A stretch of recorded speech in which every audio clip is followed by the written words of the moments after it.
Welcome back to our channel. I'm so enthusiastic. Today, we are going to share with you the 5 reasons that you need to use a buyer's agent on all transactions. It's important to have a buyer's agent. Yeah, we got some really good, compelling reasons. So you're going to want to watch this one. And you're going to want to like, subscribe, and comment below maybe who you would use if you're not going to use us. Yeah, you're really missing out if you're not using us, obviously. Well, let's get into it. So reason number 1 why you should always have a buyer's agent, especially with new construction. You get someone whose fiduciary duty is to you. When you sign a buyer's representation agreement, 3 major things take place, obligations from the buyer's agent to you. That is obedience. So within the confines of the law, the agent must do what you tell them to do. Confidentiality. They can't share any of your information without your permission. And this is such a big one. It is part of our fiduciary duties. Your best interest over mine and everybody else's. We take that one pretty seriously, I feel like. Yeah, you want someone in your corner, especially when it comes to new construction. I think what's unique about new construction is that buyers think, oh, I'll just pop through an open house and work with the builder directly. And the reality is you don't have anyone in your corner. And almost all builders use their own contracts, which is something that people don't think about. When you represent a buyer in a transaction for, let's say, a seller who's lived in their home, and it's not a new construction scenario. Well, those contracts and most contracts used in real estate are written by the Idaho Real Estate Commission and are standardized. Yep. But when you work with a builder, you end up using contracts written for and by the builder. That protect the builder specifically. I mean, almost unilaterally. And earnest money becomes non-refundable right away in most cases. And I don't think most sales agents at new construction offices have any obligation or any fiduciary duty to you to explain all of these pitfalls in the contract. There's some interesting data from realtor.com that notes that builders' sales reps are there to sell the builder's product and not advocate for the buyer. And think about how many buyers they're working with. They are generally salary-based, and they're likely working with 50 other buyers within that particular community. Again, their best interest is to the seller. So when you're considering new construction, don't make the mistake of not hiring a buyer's agent to represent you. Reason number 2, you want to hire a buyer's agent when you're shopping new construction is that homes listed by a builder are no more affordable when you have representation or when you don't. Mm-hmm. The asking price was $390,000, and we wound up paying $9 billion plus closing costs. So when you walk into a new construction model home and you begin speaking with the sales agent, they're going to give you pricing on that home. That's going to be the same whether you have someone who is your full fiduciary representing you in the transaction or whether you don't. And one way to make sure that your agent is on board with you is to either let them know ahead of time that you are going to the sales office so they can show up with you, or the agent can call and register you. Like Tom said, there's oftentimes a 2.5% to 3% commission that sellers and builders are willing to pay to an agent.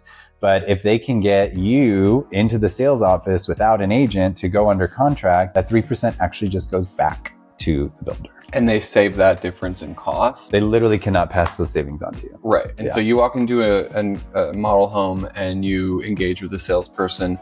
That home does not become any more affordable, and you lose out on having representation.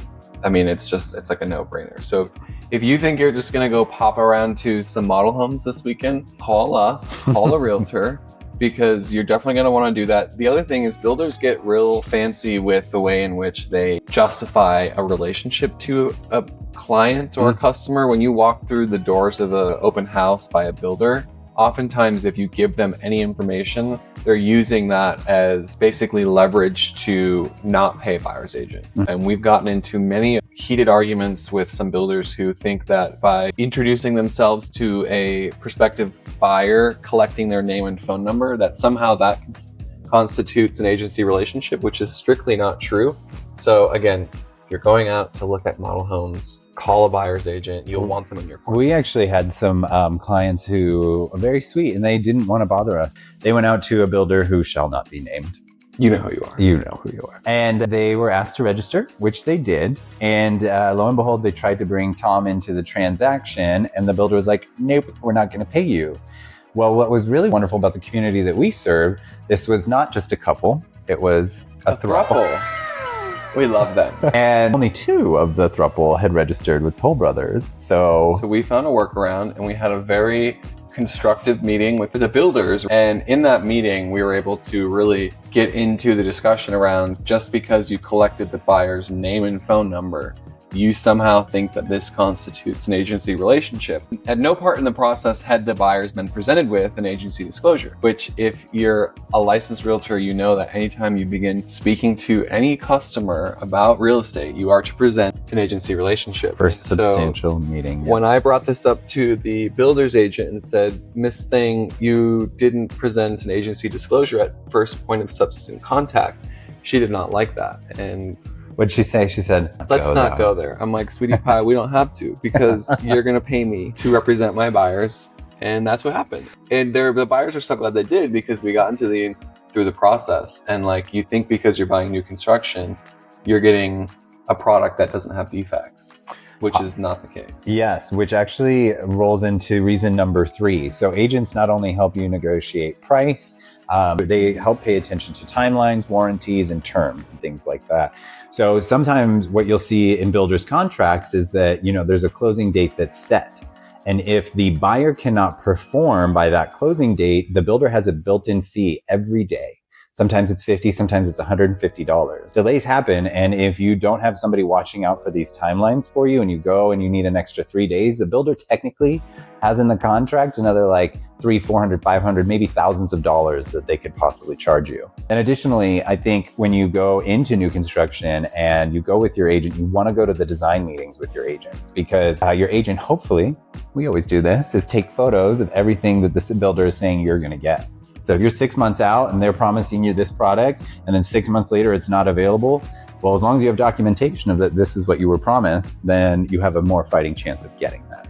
Have everything in writing for sure. So tip number 4, when you're buying new construction, is never underestimate the inspection. You think you're getting this brand new home with all the warranties, and you're not gonna have any issues that homes that are older would have, and that's simply not true. I'm with the city and I'm here for a random inspection. Cool. Can you give me a sec? Alan, we are so... Especially in our market in the Treasure Valley here in Idaho, like things have grown so fast. Builders are busy and things are costly. Again, builders are looking out for their best interests and not the interests of their consumer. And so I think that buyers will sometimes think, oh, I'll go with new construction and not existing resale because I'll have this new product and I won't have issues. And that could not be more far from the truth. Yeah. When you're buying new construction, get an inspection. Our very first townhouse that we bought, remember we bought that, and we decided to get an inspection. Thank God we did, because they had forgot to insulate the attic. Like the home's done and the inspector comes through and there's no insulation in the house. Yeah. And I really appreciate like the time it takes to go through new construction too, to make sure that everything is up to par. I recently had a transaction and my buyers had this same sentiment. They're like, we're going to buy new construction. It'll be great. We won't have to deal with the issues that existing older homes have. And we get through, the initial process, we do the inspection, and come to find out that there's literally standing water in the crawl space. Like feet, like lots of it. Yeah, like literally a swimming pool in the crawl space. And this is new construction. And the crawl space is really important. It's the space below the home. It is where the foundation is. You don't want that area soaking wet.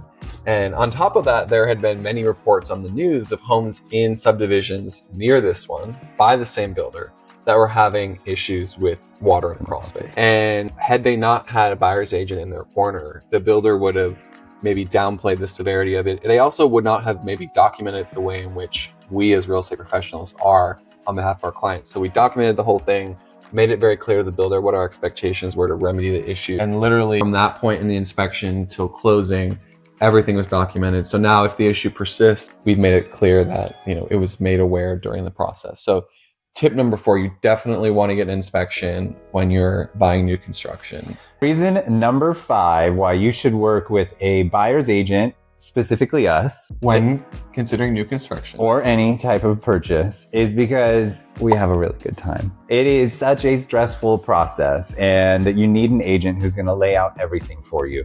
You know, if you don't know what to expect, things become so much more stressful. Imagine yourself, you're sitting on a bus and this bus driver goes right over a bump and you hit your head on the bus and you're just pissed off. Hey, yo, there's a speed bump up here.